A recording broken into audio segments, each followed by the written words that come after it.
ایسے لوگ تھے جو رسول سے محبت کرتے تھے.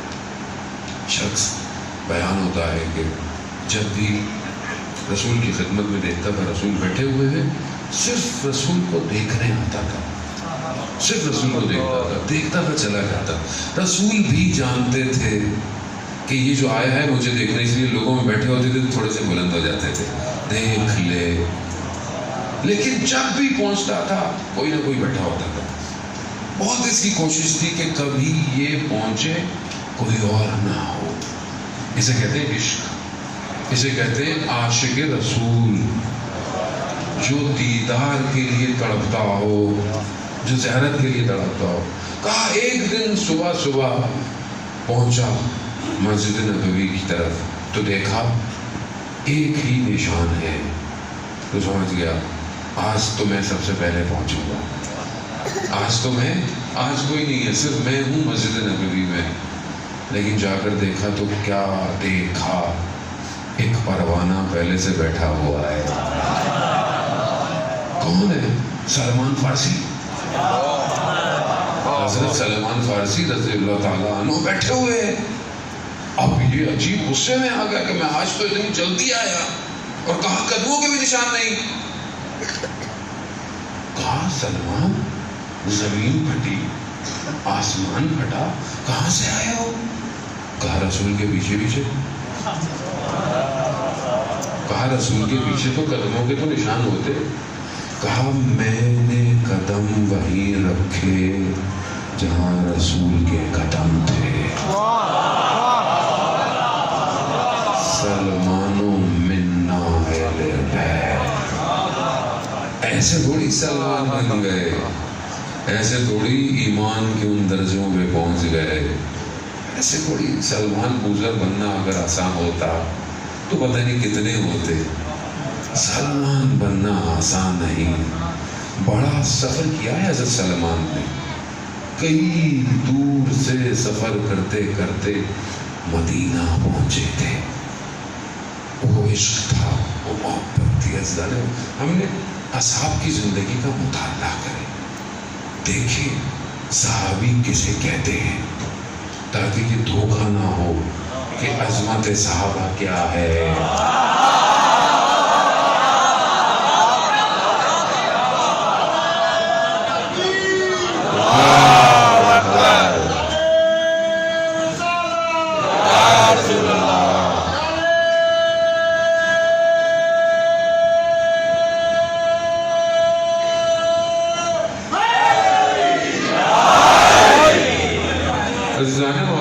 صحابیوں کی ظاہر ہے جب بیان ہی نہیں کریں گے تو لوگ یہی سمجھیں گے بھائی یہ صحابیوں کو مانتے ہی نہیں.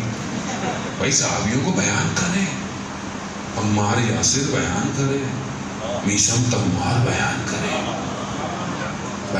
کریں، مقداد ابو ذر غفاری بیان کریں کون تھے صحابی. یہی صحابی ہے بھارت. جو صحابی آپ بیان کریں، صحابیوں کی عظمت ہے. کس نے صحابیوں کا احترام کیا تاریخ میں؟ کس نے صحابیوں کی تعظیم کی تاریخ میں؟ تو آپ کو خود پتہ چل جائے گا کہ تعظیم صحابہ کیسے کرنی ہے. یہی تو ہے نا عزیزان محترم، یہی ہے کہ اصل تعظیم کسے کہتے ہیں. صلی اللہ علیہ محمد.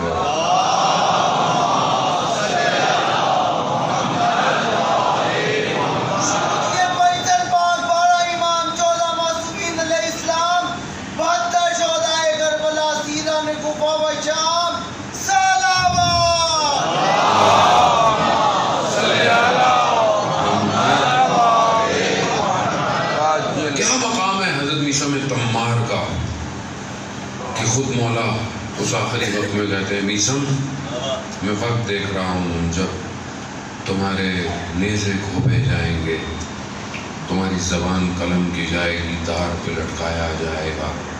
تو میثم کیا کہہ رہے؟ مولا کیا میں حق پہ ہوں گا؟ کہا میثم حق پہ ہو. کہا پھر کوئی فرق نہیں پڑتا.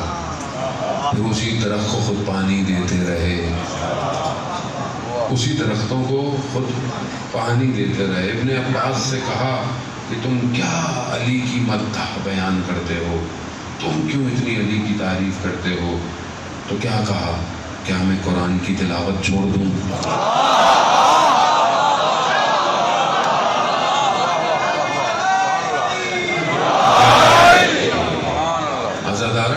اصحاب سے پوچھیں اصحاب کی عظمت، صحابی بتائیں گے نا اصحاب کی عظمت، میں کیا بتاؤں اصحاب کی عظمت؟ صحابی مسجد نبوی میں بیٹھے ہوئے ہیں، کیونکہ بہرحال آپ کی سماعتیں مجبور کر رہی ہیں مجھے، ورنہ میں بہرحال نکل جاتا بڑے آرام سے آگے، لیکن صحابی مسجد نبوی میں بیٹھے ہوئے ہیں۔ اب ایک صحابی کو سارے صحابی دیکھ رہے ہیں، صحابی یاد رکھیے گا، مسجد نبوی ہے، ظاہر صحابیوں کے علاوہ کوئی ہو بھی نہیں سکتا، سارے صحابی ہے۔ ایک صحابی بڑے غور سے دیکھ رہا ہے۔ رسول خدا نے فرمایا، اے میرے صحابی تم کیا دیکھ رہے ہو؟ صحابی نے کہا، یا رسول اللہ آپ ہی نے تو کہا تھا اس صحابی کے چہرے کو دیکھنا عبادت۔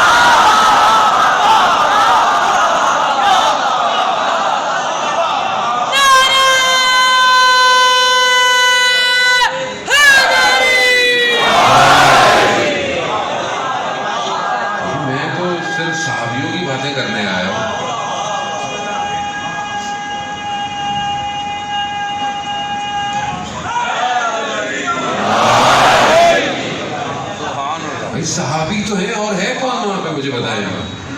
صحابیوں کے علاوہ کون تھا؟ کوئی نہیں تھا۔ صحابی کو دیکھ رہا ہے۔ اب بھائی آپ صحابی سے پوچھیں کہ کیوں دیکھ رہا ہے؟ صحابی نے یہ کہا، یا رسول اللہ آپ نے فرمایا اس صحابی کے چہرے کو دیکھنا عبادت ہے، میں عبادت کر رہا ہوں۔ عین اللہ، وجہ اللہ، ید اللہ۔ بھئی یہ تو اصحاب بتائیں گے نا کون ہے، میں اور آپ کہاں بتا سکتے ہیں؟ یہ تو صاحب نے بولا کہ یہ عظمت ہے۔ اور وہ جو 1,00,000 صحابی جمع ہوئے تھے،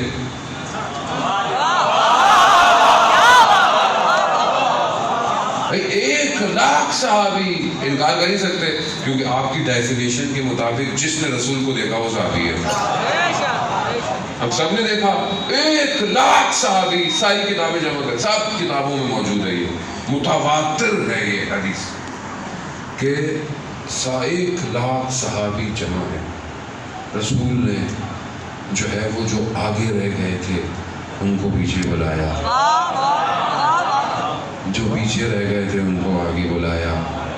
کوئی یہ نہ کہے کہ ہم آگے نکل گئے تھے، کوئی یہ نہ کہے ہم پیچھے رہ گئے تھے، نہیں، سب کو جمع کیا اور ان کی سواریوں کے پالان اتروائے،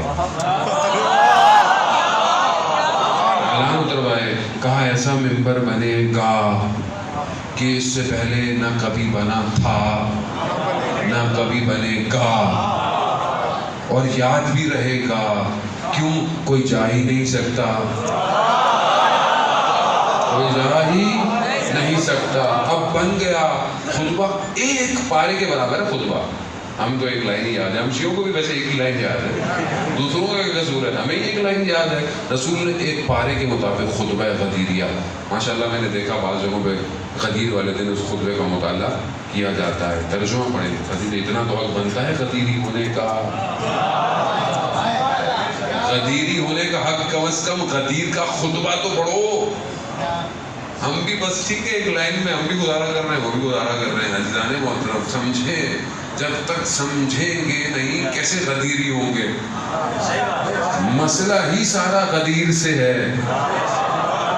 اب جب جمع کر لیا، سب کو کھڑا کر دیا، سسٹم تھا، رسول ہے، خوب قرآن کی آیتیں آپ سنتے رہتے ہیں، سب نازل ہوئی، سب رسول نے پورا سسٹم ڈیزائن کیا، پورا جو میڈیا تھا اس زمانے کا اس کو ایکٹیویٹ کیا، فاصلے سے لوگ کھڑے کیے، جبکہ اتنا مجمع، 1,00,000 کا مجمع، یہ ساؤنڈ سسٹم تو نہیں تھا، مگر رسول تھا نا، ہوا بھی کنٹرول میں تھی۔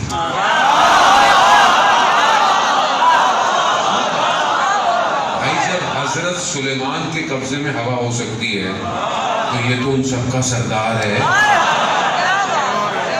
ہوا بھی کنٹرول، پھر بھی کھڑا کیا، شاید ہو سکتا ہے کسی کو آواز نہ آئے، کھڑا کیا، لوگ کھڑے کیے جو یہ بات کو ٹرانسفر کرتے رہے۔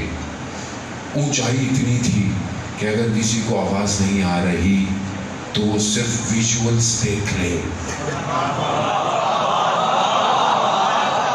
بھائی اگر آواز نہیں آ رہی تو دور سے تصویر تو آ رہی ہے، تصویر دکھانے کے لیے اونچا ممبر بنایا، اور پھر یہ سب کہہ کر کے میں نے یہ کیا، میں نے وہ کیا، کیا میں نے حق نہیں ادا کیا؟ سب نے کہا بالکل صحیح ہے، بالکل سب ٹھیک ہے۔ ایک مکہ کی پہاڑیوں پر پیمبر چڑھا تھا اور کہا کہ اگر پیچھے سے دشمن آ رہا ہے یقین کرو گے؟ کہا ہاں یقین کریں گے۔ اتنا مانتے تھے، لیکن جیسے ہی ایک خدا کی عبادت کہی سب اکھڑ گئے۔ یہاں بھی سب لے لیا، یہ کیا وہ کیا سب کیا، بس پھر اس کے بعد کہا کہ من کنت مولا فہذا علی۔ اب یہ صرف کہا نہیں ہے، ہاتھ بھی بلند کیا کہ جس کو نظر نہیں ہے، آواز نہیں آتی وہ دیکھ لے، اور جس کو نظر نہیں آتا وہ سن لے۔ اور 1,00,000 صحابی تھے، سارے اصحاب نے اس ایک صحابی کو 3 دن تک مبارکیں دی، 3 دن تک ہاتھ میں بیعت کرتے رہے، 3 دن تک۔ اب اگر کوئی بھول گیا تو عظمت صحابہ نہیں ہے، کوئی بھول گیا تو رسول نے قریب کیا۔ عزیزان محترم، مسئلہ سارا یہی ہے کہ ہمیں فرقوں میں بانٹا گیا ہے، ہمیں تفرقے ڈالے گئے، اور انسان کے لیے آسان ہے کسی کی برائی کرنا، اپنی برائی کو دیکھنا سب سے مشکل۔ لوگوں کے عیبوں پہ انگلی اٹھانا آسان ہے، اپنے عیب کو عمل کرنا، محسوس کرنا مشکل۔ ہمیں بھی اسی میں مزہ آتا رہا کہ ہم خدا نخواستہ کسی اور کو برا بھلا بولتے رہے۔ اسلام اس لیے نہیں آیا عزیزان محترم، مولا کی ولایت کا اقرار اس لیے نہیں لیا گیا کہ وہ اقرار لے اور جنہوں نے انکار کیا ہم ان کے پیچھے لگ جائیں، بلکہ کیوں نہیں یہ ولایت پھیلی، ہمیں اس پہ سوچنا ہے۔ جو ہو گیا تاریخ میں وہ ہو گیا، ابھی یہ ولایت کیوں نہیں پھیل رہی؟